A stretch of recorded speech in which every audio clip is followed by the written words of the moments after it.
Hey everyone, this is Jose32 and it's 366 days of cards.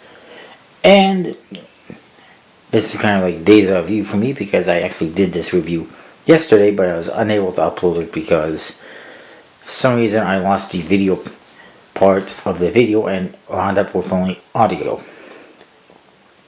But anyways, here I am again. And again, I apologize for not posting any videos for a couple of days. I did do a couple guest stars, but I had computer issues and video issues. But anyways, I'm back today.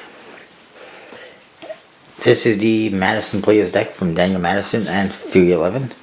As you can see, the front of the box, you got a nice design. It's a nice artwork here with an M for Madison, and it's foil embossed.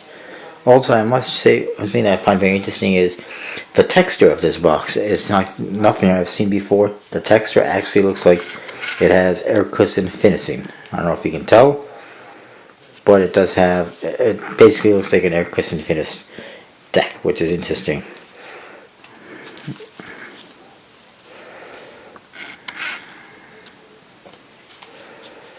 On one side it says playing cards, Daniel Madison. And there's the logo on the other side, made in USA, 311, the logo again top. Madison Players. On the bottom it says produced and distributed by 311, Las Vegas, Nevada. And there's a barcode again. That reason why to do that. And the 311 logo. The back, you see the back side of the cards, which is basically got the same logo all over it, almost like a diamond back. And it's got a custom seal which features the same logo. On the flap there's a signature for Daniel Madison, DM. And here there's a JL, I'm not really sure what the point of that is. Actually the signature, also, I just noticed is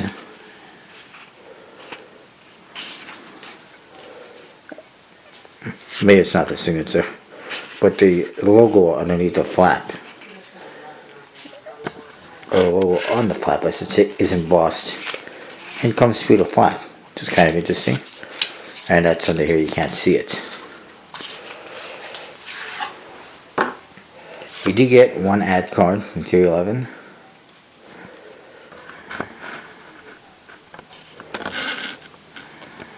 Looks like that. And that design looks like this. It's got some fading near the edges, which is kind of interesting. Kind of reminds me of a bee stinger. And you do get a double backer, which is always useful. The cards are fairly standard, as you can see by the number cards. However, the court cards are fairly standard, but there is some customization. For instance, this Queen of Diamonds is far from your standard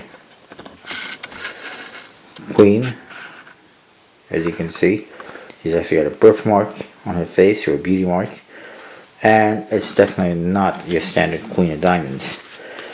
King of Diamonds is also not standard. I believe that's Daniel Madison. I'm guessing the Queen could be his wife or girlfriend, sister, who knows. Most of the other ones are fairly standard.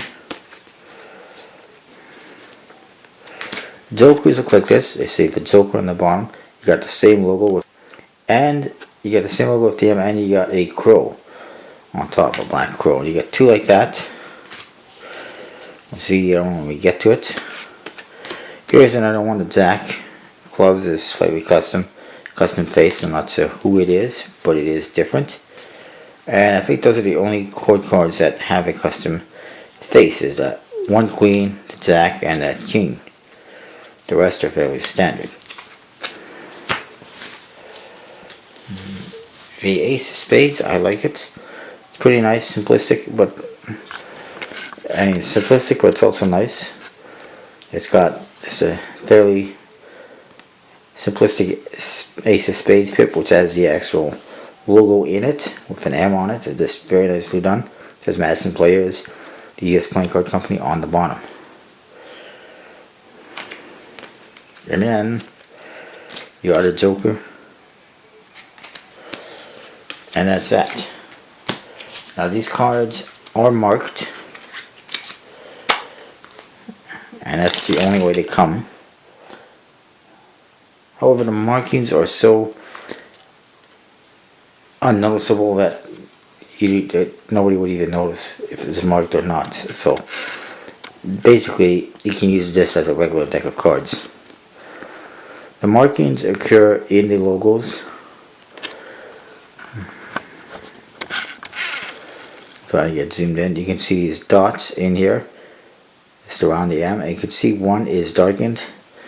That relates to the value, and this one over here, same thing. This relates to the suit, and you can see there's one mark there, one mark there.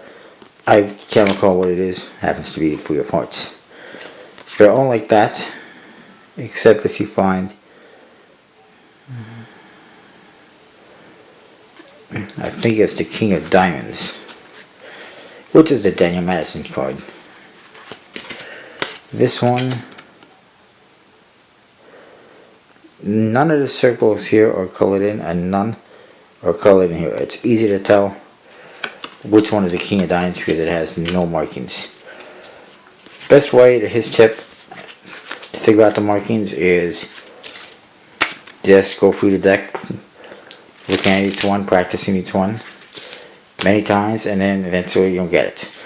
It's not that difficult. It's not as easy as the David Blaine marked split spades deck, which basically shows you what the card is on the back. This one is more subtle, and it's hidden basically, but it is nice. The cards do have a nice bicycle, nice good stock and finish. Basically, I'm thinking magic finish and bicycle stock, but I'm not entirely sure. In the boxes it say what finish is, but 311 always has a good finish and a good stock on their cards. That is my review of the Madison players. More reviews to come over the next few days, as long as I don't have any problems. It's just been one problem after another after another. By the way, I think I did make a mention in my other video, so I will again, or I'll save that for the next video. Stay tuned, I'll see you next time.